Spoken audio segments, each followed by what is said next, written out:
वो अंधकासुर जिसके डर से साक्षात संसार के रचयिता ब्रह्मा जी को अपना ब्रह्मलोक छोड़ना पड़ा। वह शक्तिशाली असुर जिसने युद्ध भूमि में भगवान विष्णु के सुदर्शन चक्र की गति को भी हार दे दी और इंद्र सहित सभी देवलोक को अपने चरणों में झुकने पर विवश कर दिया।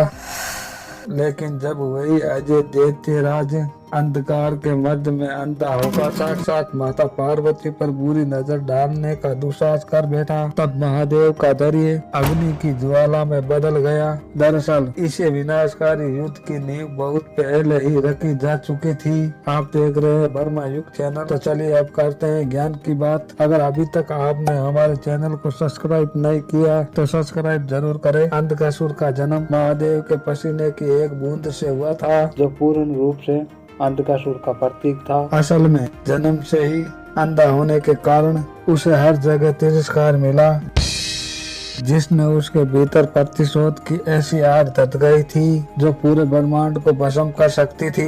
उसने अपनी अजय शक्ति प्राप्त करने के लिए हजारों वर्षों तक पाताल की उन भयानक कदराओं में ऐसी कठोर तपस्या की जिसकी कल्पना मात्र से ही किसी भी आरसी का कलेजा फट जाए। तपस्या का तेज इतना प्रचंड था कि हिमालय की अमर बर्फ पिघलने लगी और तीनों लोगों के प्राणी तराई तराई करने लगे। तभी विवश होकर ब्रह्मा जी प्रकट हुए और उसे चालाक असुर ने एक ऐसा वरदान मांगा जिसने संसार के नियमों की धज्जियां उड़ा दी। उसने मांगा, प्रभु यदि युद्ध भूमि में मेरे शरीर से खून की एक भी बूंद धरती पर गिरे तो उसे बूंद से मेरे जैसा ही वीर और पराक्रमी एक नया अंधकासुर जन्म ले ले। ब्रह्मा जी ने तथास्तु कह दिया, परंतु वे नहीं जानते थे कि वे कितनी बड़ी गलती कर रहा है। वरदान पाते ही अंधकासुर अट्टहास करने लगा और उसने सबसे पहले ब्रह्मलोक पर ही दावा बोल दिया।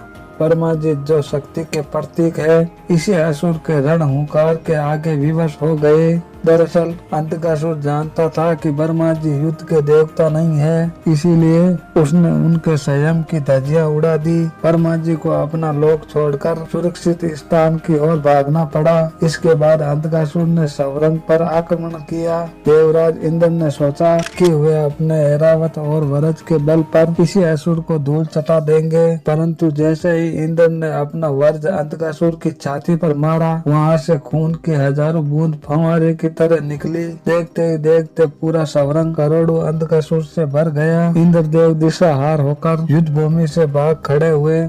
जब देवताओं का करुण कंदन शीत सागर तक पहुंचा तो भगवान विष्णु अपने दिव्य गरुड़ पर सवार होकर रणभूमि में उतरे। विष्णु जी को देख देवताओं की जान में जान आई। उन्हें लगा कि अब ये धर्म का अंत होगा। नारायण ने अपनी कोमोद गदा उठाई और अंधकासुर को ललकारा। दोनों के बीच ऐसा भीषण मल युद्ध शुरू हुआ कि धरती का कोना कोना प्रत्यपित होने लगा। विष्णु जी ने गदा से असुर के सिर पर प्रहार किया, परंतु अंधकासुर ने उसे हवा में ही रोक दिया।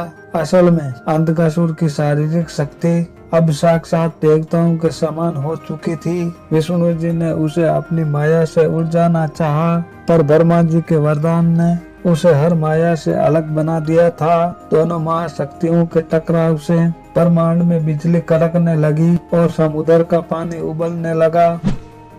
क्रोध में आकर भगवान विष्णु ने अपना सुदर्शन चक्र का आह्वान किया। चक्र ने बिजली की गति से अंधकासुर का सिर धड़ से अलग कर दिया। तभी उसे कटे हुए गले से खून की ऐसी मूसलाधारा वर्षा हुई कि पूरी रणभूमि लाल हो गई। हर एक बूंद से एक नया असुर खड़ा हो गया और देखते ही देखते वहाँ करोड़ों अंधकासुर रण हुंकार भरने लगे। विष्णु जी ने जितने असुर का संहार किया, उससे 100 गुना ज्यादा असुर फिर से खड़े हो जाते। तभी विष्णु जी ने मन ही मन सोचा, ये असुर साधारण अस्त्रों से नहीं मरेगा। ब्रह्मा का ये वरदान संसार के लिए महाकाल बन चुका है। साक्षात सुदर्शन चक्र भी अब विवश दिखाई दे रहा था। भगवान विष्णु समझ गए कि अब केवल महादेव का रुद्र रूप ही इसी महाप्रलय को रोक सकता है। वे अत्यंत दुखी मन से युद्ध भूमि से अदृश्य हो गए, जिससे देवताओं का कलेजा फट गया और वे धर धर कांपने लगे। ब्रह्मा और विष्णु को रणभूमि छोड़ने पर विवश करने के बाद अंधकासुर का अहंकार सातवें आसमान को भी पार कर गया था। उसे लगने लगा कि अब इसे ब्रह्मांड में कोई ऐसी शक्ति ही नहीं बची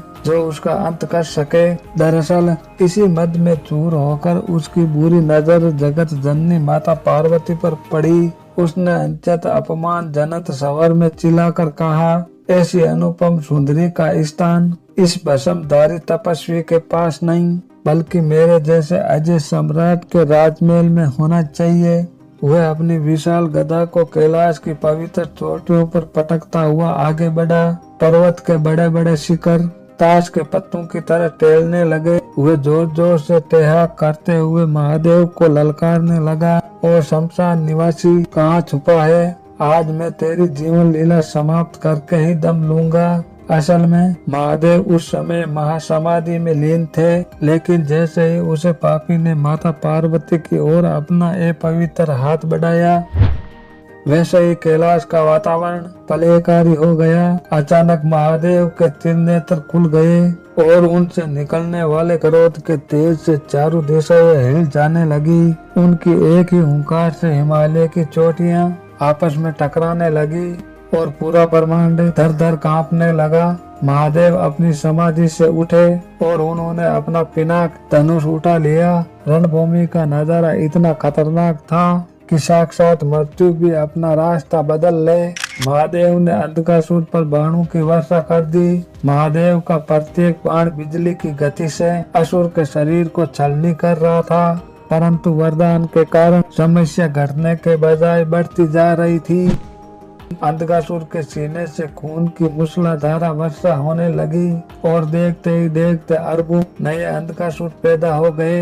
वे सब एक साथ महादेव पर टूट पड़े और चिल्लाने लगे, महादेव तुम्हारे ही प्रहार हमें और शक्तिशाली बना रहे हैं। तभी महादेव ने मन ही मन सोचा, आखिर क्यों मेरी शक्ति इसे असुर के सामने विफल हो रही है? क्या ब्रह्मा का वरदान महादेव की घातक शक्ति से भी बड़ा है? कुछ क्षणों के लिए ऐसा लगा मानो महादेव उन्हें असुर के चक्रियों में फंस गए हैं। देखता यह दृश्य देखकर दिशा भटक गए हो कि क्या आज महादेव भी इसे रत बीज मंत्र के आगे पराजित हो जाएंगे। साक्षात यमराज भी पीछे हट गए, क्योंकि उन्हें लगा कि आज महादेव का क्रोध पूरी धरती को ही राख बना देगा। जब महादेव ने देखा कि साधारण बल और अस्त्रों से इसे असुर का अंत असंभव है, तो उन्होंने अपनी योग माया से उसे संरूप का आह्वान किया, जो केवल महाप्रलय के समय जागृत होता है। महादेव ने एक प्रलयकारी रण हुंकार भरी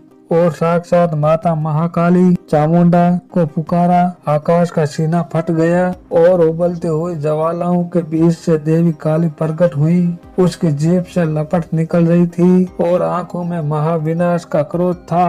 महादेव ने तुरंत अपना त्रिशूल उठाया और अंधकासुर के असली शरीर को भेद कर उसे आकाश में बहुत ऊंचा लटका दिया, ताकि उसके शरीर से निकलने वाला खून धरती को न छू सके। उधर माता काली ने अपना विशाल मुख फैलाया और असुर के शरीर से निकलने वाले खून की एक एक बूंद को हवा में ही पीना शुरू कर दिया। दरअसल बिना रथ के अंधकासुर की माया मुरझाने लगी, उसकी शक्ति क्षीण होने लगी और वह ऐसा ही होकर चीखने लगा।